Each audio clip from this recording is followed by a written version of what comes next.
at our upcoming Mystics, Monks, and Sages conference coming up in June, on June 14th. And I'm delighted to have her here with me today because she's going to share with us some of the topics that she's going to be touching on for the June conference, and then also why she chose the word synergy for her word for the conference. I had all the speakers come up with one word that really resonated with them that they would focus on for the conference, and her word is synergy, and I would love to hear more about that. But before we do that, I'm going to read a quick bio because I think it's important for everyone to know who Dr. Pauline is, and she's done quite a bit, so bear with me here, okay?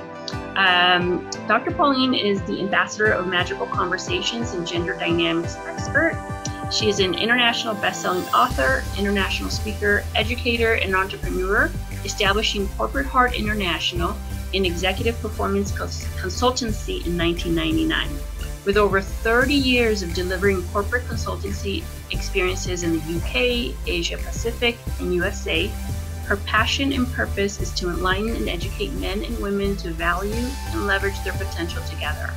So her hashtag, listen to this, is Real Synergy 2020. So hashtag that, you'll see her all over online. So this is her flagship program to give men and women the way forward with language that translates between all parties, that engages heart energy, emotional integrity, and accountability for their differences. Clients say that this program teaches the most effective interpersonal effectiveness for highly productive business, inspired leadership, great relationships, and a healthy community spirit at work and play. Dr. Pauline is also a designer of Crawford Gender Dynamics map, which I've seen, and it's really interesting once she explains the map, the wellness map, a relational communication system, short for RCS, and Magical Conversations formula, all tested tools and techniques that utilize scientific and cognitive evidence about behavior patterns alongside observational evidence about body structures and neurology, while factoring in the emotional preference of each gender dynamics, personality, and their inner spirit of being human, which is that's really intriguing to me in the work that I do. So Pauline also works with professional men and women in executive C-suites and boardroom roles to be inclusive and engaging leaders, and with groups and communities to establish value-based performance at all levels in business. In her experience with clients over 3 decades, her approach produces healthy, high-performance cultures, people and profit delivering results together. Okay, so that doesn't make her like a total miracle worker and she's pretty much done everything.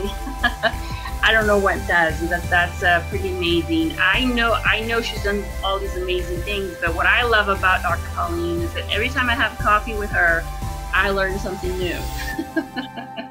So these are the kind of women that I like to surround myself with. She's definitely been somebody that I have admired ever since I met her, and I learn all the time with her. And I recommend that all the women that are in C-suites and in executive level positions, and really in any position in the corporate world, that we should all have friends like Dr. Pauline. So thanks for joining me, Dr. Pauline. How are you?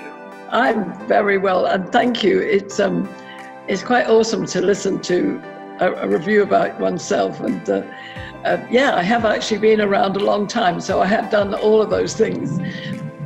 But it's very important that it's about my passion for life and for people and for business. It's that combination which really sparks my energy. I love to understand how business is evolving, and Corporate Heart International has been my passion for 30 years, as you said, and the heart of people in a business is what it's about. So I'd like to touch on that word synergy, because for me, synergy means everything to me. It's about how we bring people together. The parts that make up the whole are very important, and that's men and women of all different generations and different cultures and different backgrounds. And I just have this love of people doing their best and being passionate about what they do. So I'm absolutely delighted to be here. I am, absolutely. Thank you. I love the title of your book, Magical Conversations. I actually have it right here with me.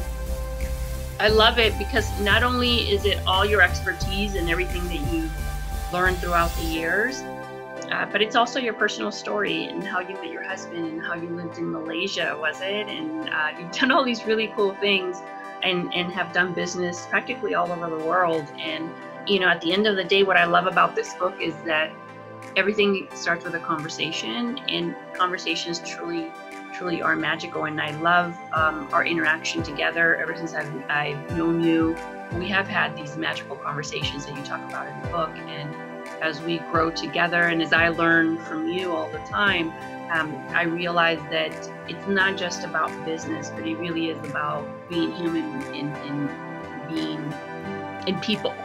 And a lot of times in the corporate world, we compartmentalize. Oh, it's just business. But at the end of the day, it isn't just business. It's really personal. So can you touch on that a little bit? Well, it is. And what's interesting, my hashtag Real Synergy 2020, there seems to be, since the beginning of the year, a lot more writing about humanizing and harmonizing in the workplace, which of course impacts our life outside of the workplace. And that's what's so magical about, if we get it right at work, it becomes part of our life outside of work.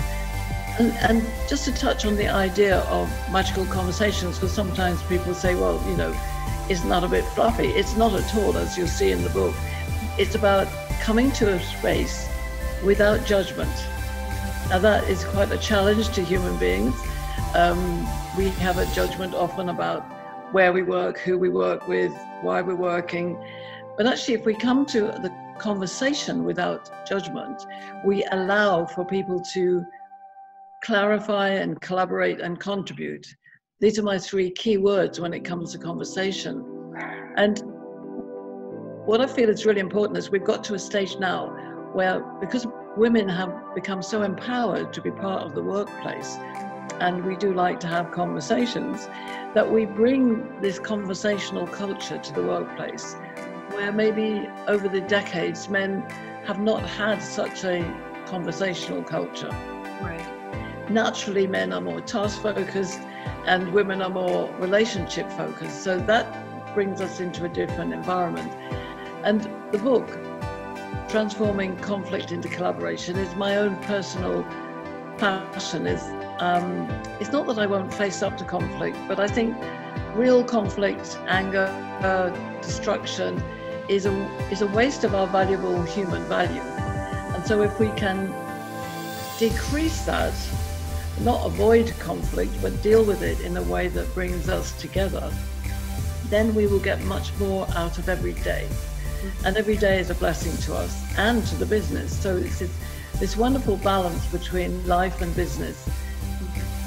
And I believe that has really come to be over the last decades because women have come into the workplace. I don't know whether you agree with me, but that you know, we love to build relationships. We love to work with men, with other women. We're very tangential in our ideas, and we bring a different frisson, if you like, to the workplace. And I believe this is a decade that men really invite that, and we really bring that into the workplace to humanize what maybe in the past was rather conditional. You know, I've got to go to work. Oh dear.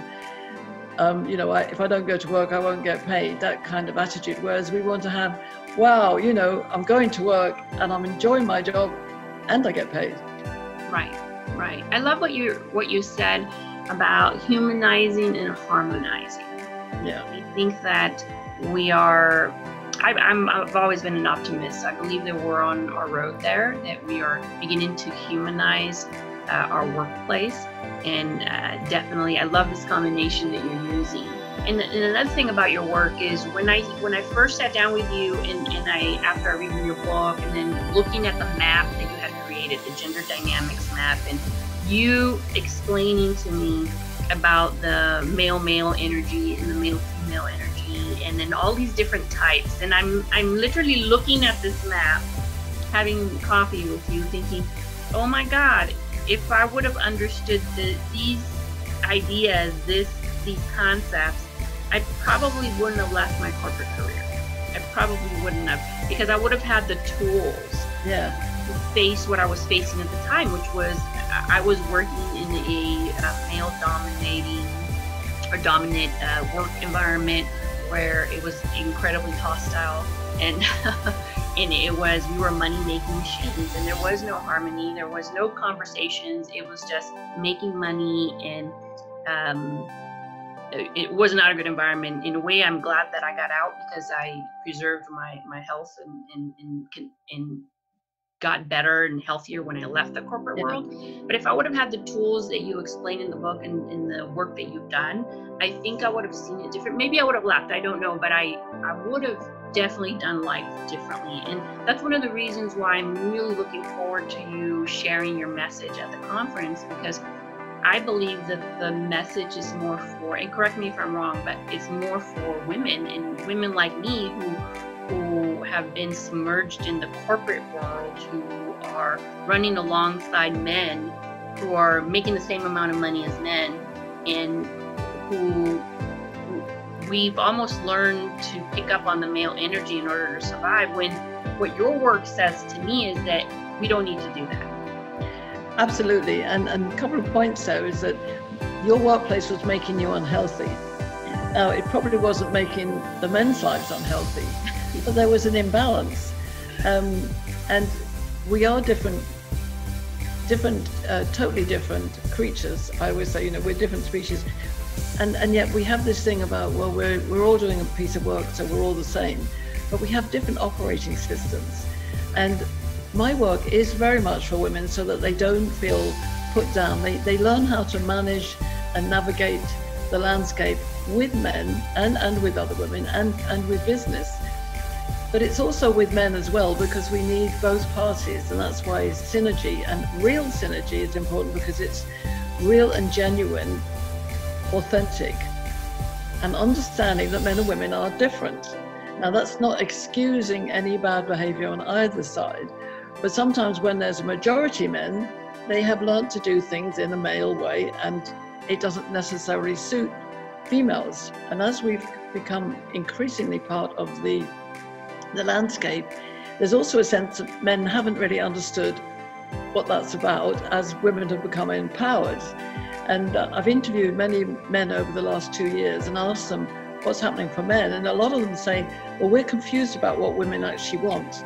So that's not a criticism, it's just a perspective. And that's what I encourage men and women to understand, is that when we understand the whole map, we can work with our best qualities. So women can be women and different types of women. Men can be men and different types of men. And we can approach a central point, the conversation, the magical conversation, without judgment. Then we can actually discuss things that are important. It may be, how do we work around here that's best? How do we understand the marketplace? It could actually be very functional things, but we understand we all come to the table with differences. And that's what I want to share with women especially, but also with men, so we can translate the words that get stuck. Because when words get stuck and become difficult, that's when we have breakdowns in communication, relationships, and unfortunately in our health. And that's where it's most important, is that I can't see the point of going to work if it's going to make me unhealthy. And yet a lot of people are experiencing workplaces which are stressing them out and causing them actually real illnesses, which is, it's just not right.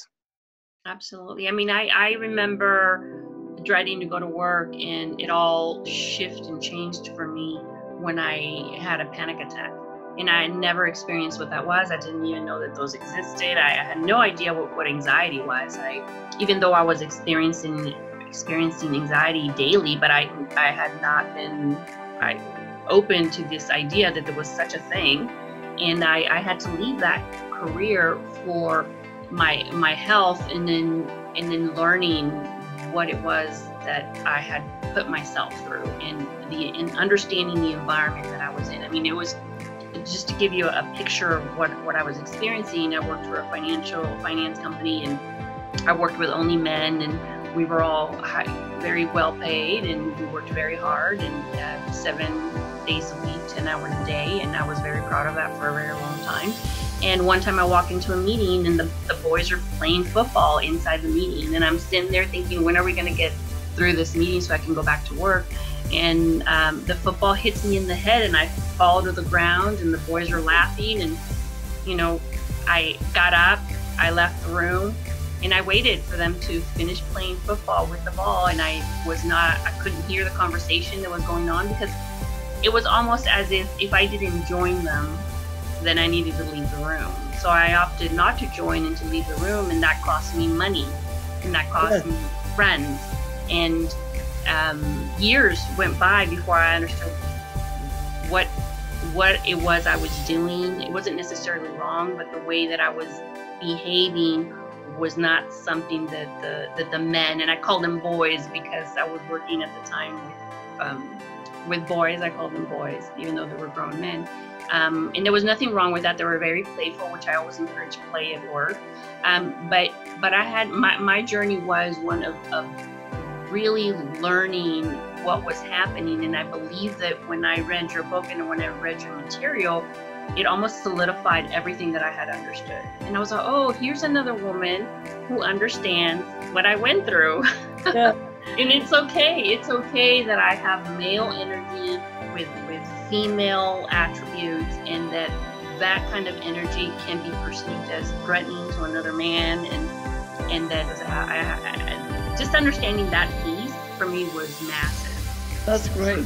Well, it's very rewarding for me to know that my work benefits people, because it makes the business run smoother, but it also makes our lives run smoother. Yeah. And who we are as men and women is so fundamental to our whole life. And this is not about other diverse factors like sexual orientation or generation or culture or anything. It's just very basic stuff that men and women do behave in a very core way differently. And we need to understand that, as well as a range of differences that we are in our own gender. And I'm very excited to spread this word across the world, because it happens right from get-go, when our kids go to school, and how we parent them, and how we, everything is about that fundamental biology, and then layered in with all the experiences of life. I like that last time we met, you were talking about possibly creating an app for this particular map. Yes. And I love that idea. So I want to encourage anybody who's watching this video right now to get in touch with Dr. Pauline. She would love to talk to you if you're an app developer, to create an app on your phone, so people can identify what types you are, and then that can help you through your journey. I encourage her work highly, and I love everything that she has gone through, because it has personally benefited me. And I encourage anybody who's watching to reach out to her, and definitely. I would love that. I would very much appreciate that. Read her book. So just to wrap it up, Dr. Pauline, what is one thing that the audience that attends the conference can expect from you when we hear? What we're going to do is I will share the basic map and the understanding about the physicality that goes with it. We'll have some interaction in the audience, but I want to make sure that everybody has an idea about where they are on the map. They know whether they're a man or a woman, what kind of type they are, so that they can clarify their conversation. So that's the first C, clarify. Am I the kind of person I really know I am? Am I coming to the conversation in a certain way? We all come to conversation in a different way. The second is to help people understand how the map allows us to collaborate, because collaborate it's part of the synergy. Once we have got that synergy, how do we collaborate? How do we get on with diverse people, connect in all sorts of ways? And the last one is contribution. I want people to understand they're there for a reason, and how they contribute into the magical conversation makes a difference to the output. So we'll try 3 C's. So location on the map, and then clarity, collaboration, and contribution.